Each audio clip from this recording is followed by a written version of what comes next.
And when did you meet your wife, Amma? Well, it so happened that there came a point of time when my parents decided I must get married. And since I always believed in making parents happy, I said, okay, go ahead.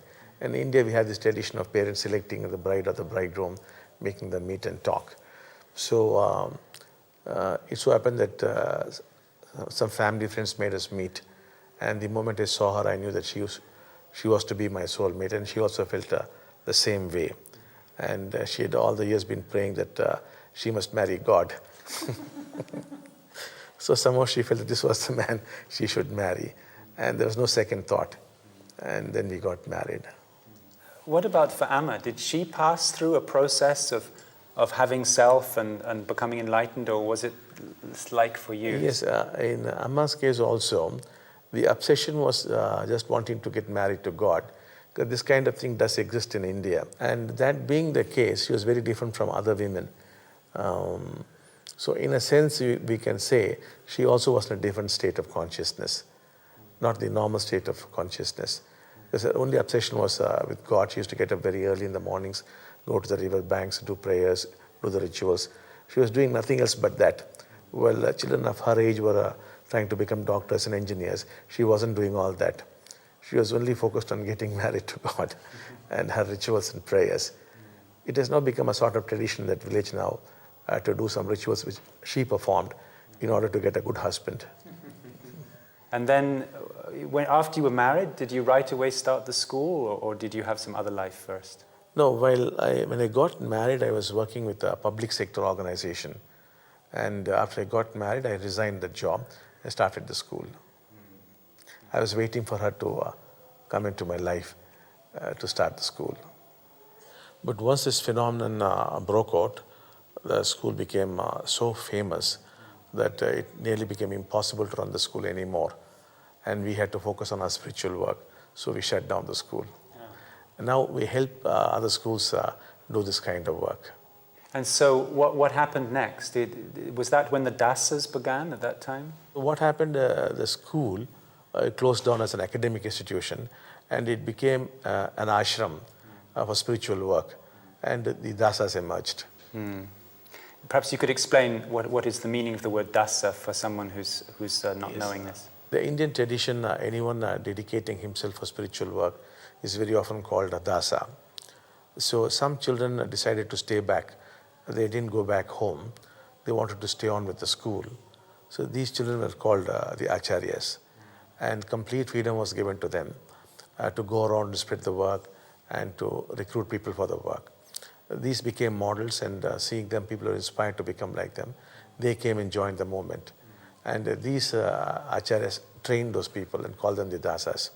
So ever since, it has been an independent body of people.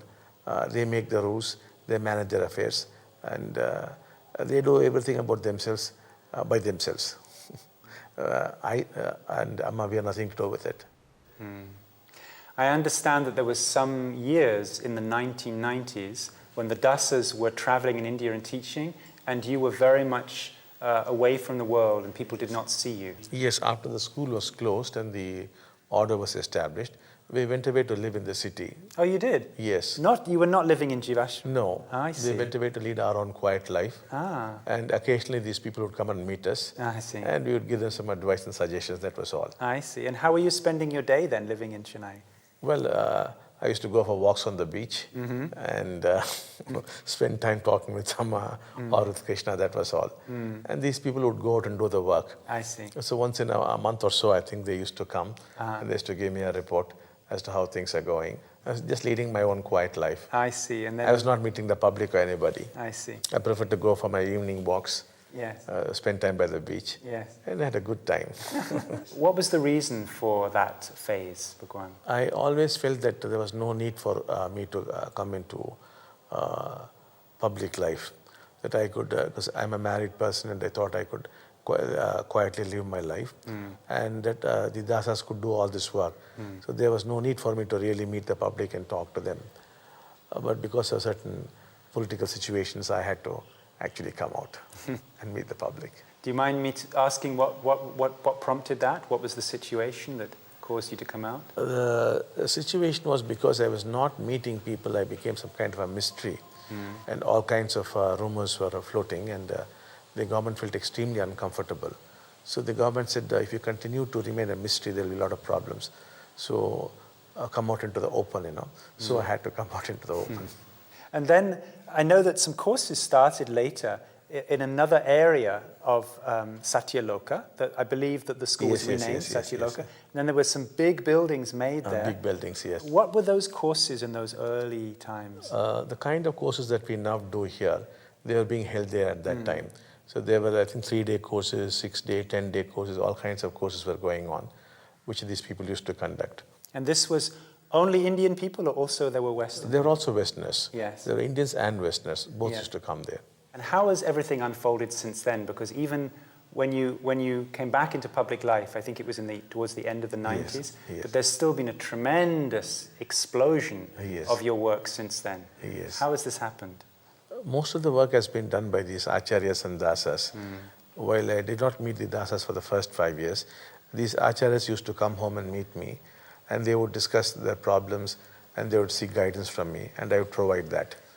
So my stand was that I would supply the spiritual power, and they would be the ones who would be applying it outside. So we used to discuss those matters. So the actual work was done by the acharyas initially, and then they were joined by the dasas.